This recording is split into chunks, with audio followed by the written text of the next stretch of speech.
Hello guys, kumusta? Sana okay lang kayo ngayon. Ako naman ito, nagluluto ng fried pork. Ang ginawa ko,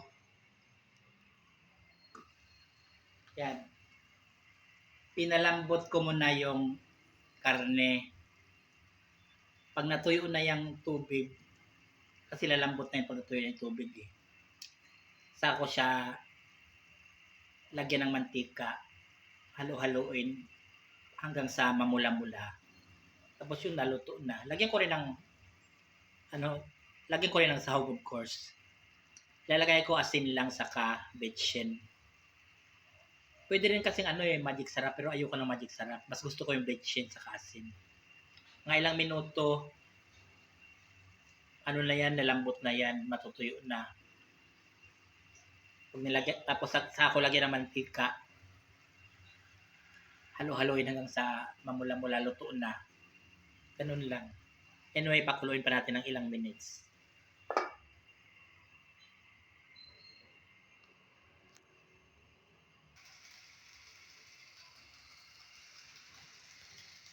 Ayan. Natuyo na siya guys. Wala nang tubig. Halo-haloin ko siya hanggang sa mamula na yung karne. Saka ko timplahan. Hindi, lagyan ko pa pala ng mantika. Tapos timplahan ko. Kalahating kilo kaya itong baboy. Tapos parang lumiit. Ayan. Yan na lang yun.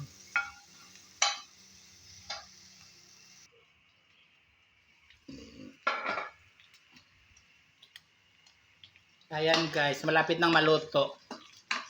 Natuyo na kasi yung tubig kaya nilagyan ko na siya ng mantika para halo-haloin, parang ginisa ganun. Mantika. Tapos nilagyan ko ng betchin saka kunting asin. Kunti lang kasi pag naparami ng asin, masasayang kasi maalat, diba? Kaya kailangan kunting asin lang. Dahan-dahan pag naglagay ng asin.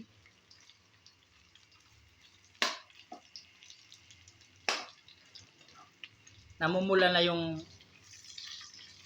karne. Maya luto na yan. Mahilig kasi ako sa fried pork.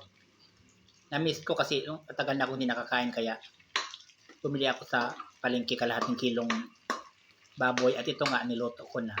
Ayan.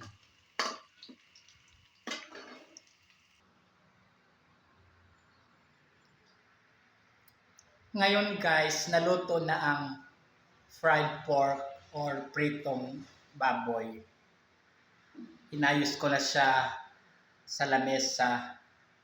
Ready na, kaya tingnan natin.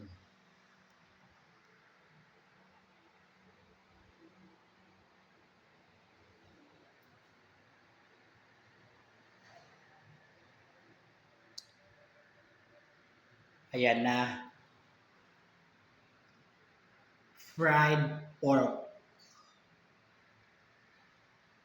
May kanin na, may inumin na, at meron ding sibuyas at kamatis kung halimbawa gusto mong may pampadagdag sa lasa, may kamatis dyan sa sibuyas.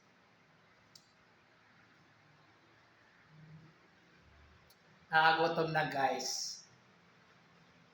Come join me. It's it fried pork. Ayan.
Ang sarap niya guys.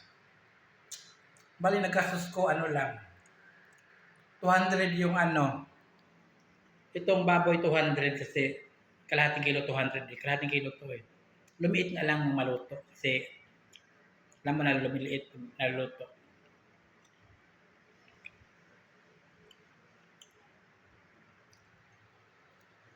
Satisfied ako kasi pag bumili ka sa labas, minsan kung anong gusto mong kainin, wala doon eh.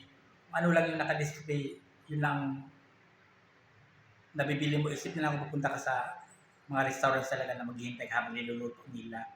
Pero pag gusto mong makatipid na sa bahay ka lang magluto-luto tulad ng ginagawa ko, pwede ka rin magluto-luto lang kung anong gusto mo.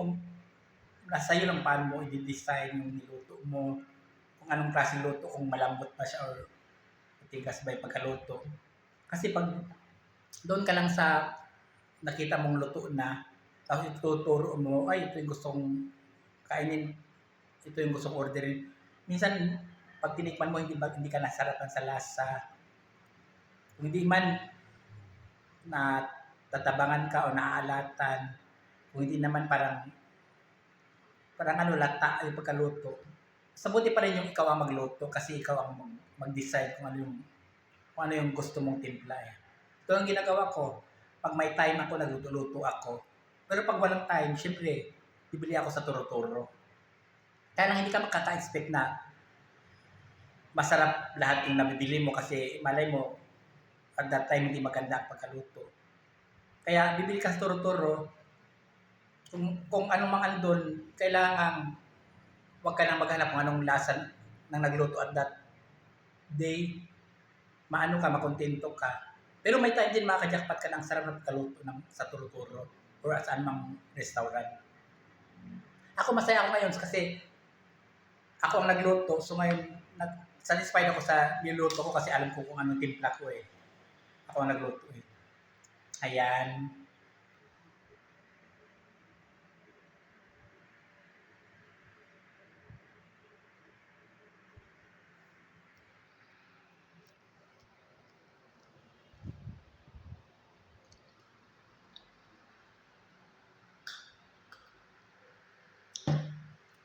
Anyway, thank you guys for watching my video. Have a nice day. Thank you.